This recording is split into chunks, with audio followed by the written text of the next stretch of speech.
From an early age, from when I was a kid, I was always scrawling on furniture, on walls, behind the sofa. So it was just a natural progression as I got older, and through high school, and grammar school, and college. So it was just, I was always being productive. I was always working with something with my hands, usually brushes.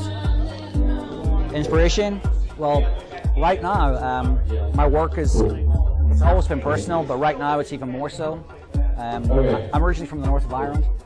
So I grew up in a war zone, and I feel like when I moved here 13 years ago to go to school, it's like the ghosts have followed me across the Atlantic, and only now do I feel like mature enough and aesthetic enough to paint what I feel, you know, to lay those ghosts to rest.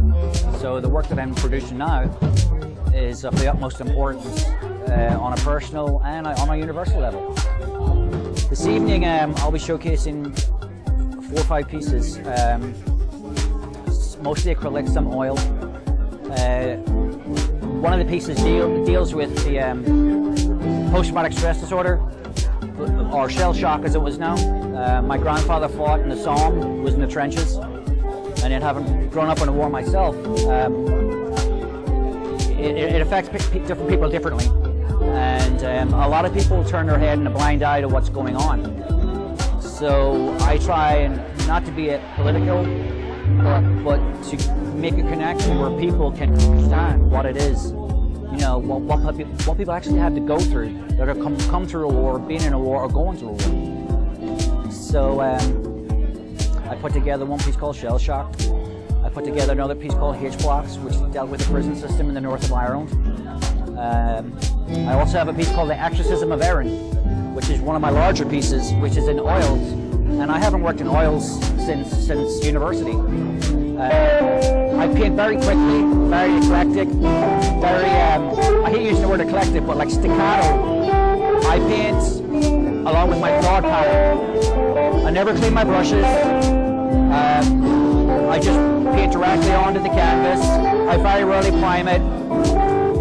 And it almost feels like there's like acrylics pouring out my fingertips. That it's just, you know, but 24/7 there's paintings swirling around my head all the time.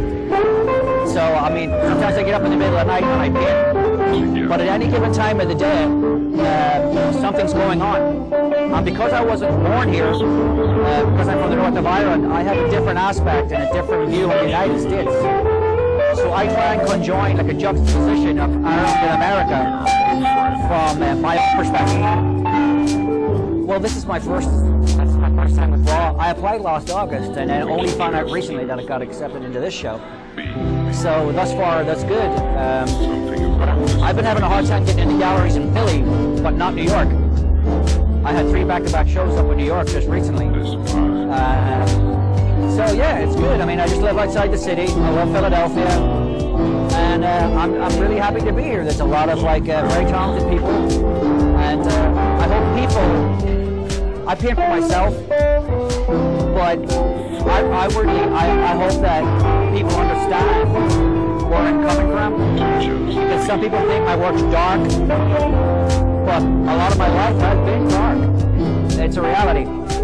So I have opinions, not on emotions, but on fact and soul. Hi, my name is Jody McGrath, and I am a Philly raw artist.